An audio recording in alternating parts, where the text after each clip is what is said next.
Hi guys, today we will talk about how to find the payment activity on your Messenger app. We will go to figure out this solution or know how you can do that on your Messenger app.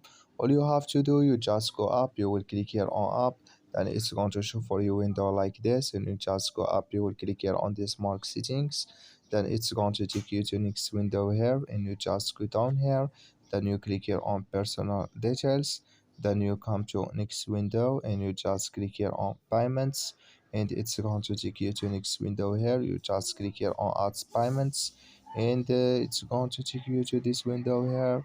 So we'll go to waiting to so you will go down here and you click here on payment activity, and here you can find all payment activity you have on this window here on your Messenger app. I wish you know you all get it. Thank you for your watching. Don't forget to support us by liking, subscribe. Just follow these ways and it's going to work with you.